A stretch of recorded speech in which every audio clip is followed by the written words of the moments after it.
Bonjour mesdames et messieurs, bon réveil et bienvenue dans ce journal. Nous sommes le 27 octobre 2016 et c'est le 6e jour de campagne référendaire. Ce jeudi, le président de la République sera à Bouaké où il animera un meeting au cours duquel il invitera les populations à accepter la nouvelle constitution.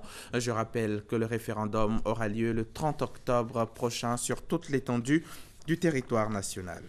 Et le président de la République, Alassane Ouattara, a rencontré hier mercredi à l'Hôtel Ivoire la société civile ivoirienne. C'était donc pour parler de la nouvelle constitution. Nous y reviendrons dans nos prochaines éditions. La Côte d'Ivoire veut mettre en place une véritable industrie du textile et de l'habillement, puis s'exporter aux États-Unis d'Amérique dans le cadre de l'initiative AGOA, la loi américaine sur la croissance et les opportunités en Afrique.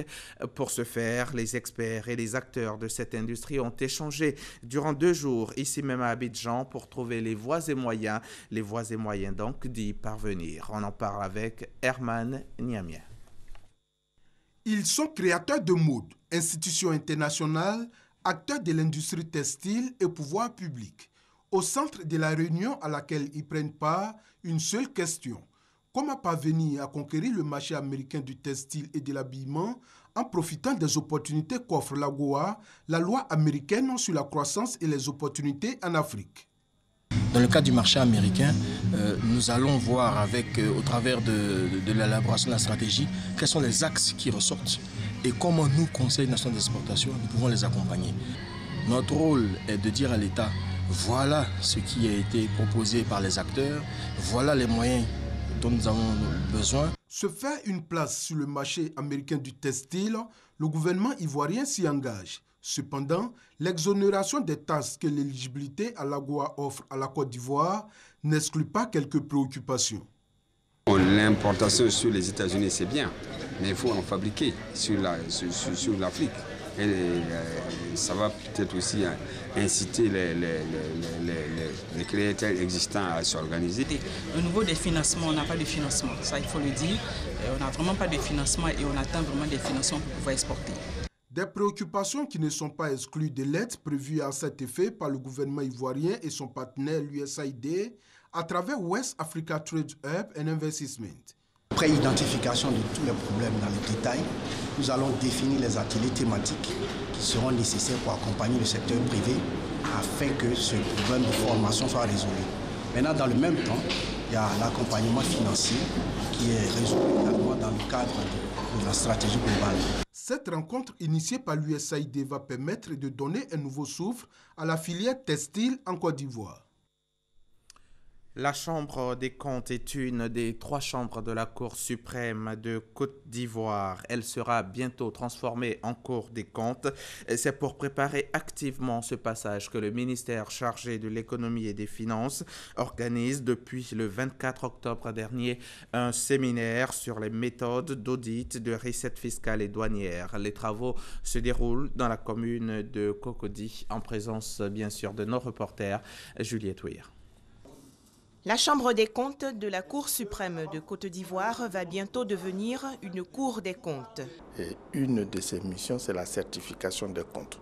C'est-à-dire que nous devons aller au-delà de la conformité des procédures pour certifier les comptes. Mais si vous voulez certifier des comptes, il faut que vous apprenez comment ces comptes-là ont été élaborés, quels sont les risques, etc. Et pour préparer efficacement cette transition, le ministère chargé de l'économie et des finances organise du 24 au 28 octobre prochain un séminaire. Thème retenu, méthode d'audit des recettes fiscales et douanières. Une 50aine de participants, notamment des économistes et magistrats, prennent part aux travaux. Au menu, 4 modules, dont l'audit des recettes douanières et des impôts locaux. Ce que j'ai retenu, c'est qu'aujourd'hui, nos États, et la Côte d'Ivoire particulièrement, nous avons besoin d'optimiser les recettes. C'est important parce que nous voulons quand même voir un peu comment sont faites les collectes des impôts et des taxes douanières. Et dans ce pays, vous savez que c'est la Direction générale des impôts et la Direction générale des douanes.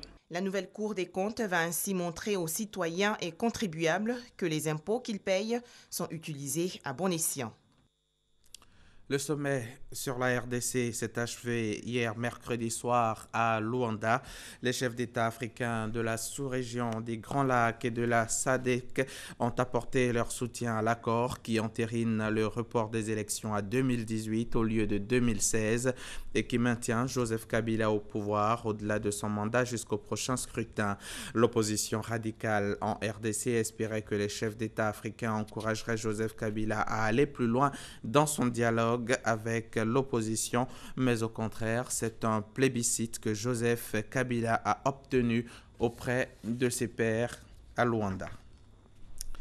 Parlons maintenant de la guerre en Irak, toujours en bref et en images. Près de Mossoul, les médecins kurdes font face à l'afflux des blessés dans la cour des dispensaires. Des médecins donc kurdes s'agitent. Les blessés arrivent en grand nombre et les hôpitaux kurdes font leur possible pour les soigner. Cette fois, en bref, les autorités gambiennes accusent la CPI de persécution envers les Africains, en particulier leurs dirigeants. Le ministre de l'Information gambien, Sheriff Bojang, a annoncé mardi soir que son pays allait se retirer de la Cour pénale internationale, une annonce qui suscite l'inquiétude des ONG et de l'opposition gambienne, alors que le pays est régulièrement pointé du doigt par les défenseurs des droits de l'homme. Institution à l'arrêt, crise au sommet de l'État, la Guinée-Bissau est dans l'impasse depuis plus d'un an. La CEDEAO a proposé mi-octobre à Conakry un plan de sortie de crise en 10 points signé par toutes les parties. Le talon d'Achille de cet accord demeure le choix d'un premier ministre de consensus ayant la confiance du président José Mario Vaz. C'est peut-être une nouvelle preuve de la montée en puissance de l'État islamique en Somalie. Selon plusieurs sources, des partisans du groupe État islamique ont pris le contrôle hier, mercredi 25 octobre, de Kandala, une ville portuaire située dans la région semi-autonome du Puntland. Cette prise serait une première pour l'organisation djihadiste en Somalie.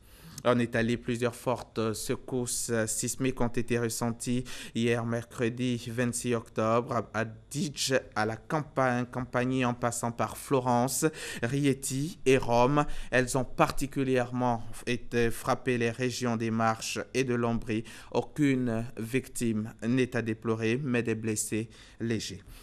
Et puis pour terminer, 22 enfants et 6 enseignants ont été tués dans des raids menés hier mercredi contre une école dans la province syrienne d'Idleb. C'est ce qu'a indiqué l'UNICEF, dont le directeur général Anthony Lack dénonce une tragédie et un possible crime de guerre. Il pourrait s'agir selon lui de l'attaque la plus meurtrière contre une école depuis le début de la guerre en Syrie il y a 5 ans et demi. Voilà, c'est la fin de ce journal. Bonne suite de programmes sur la chaîne qui rassemble.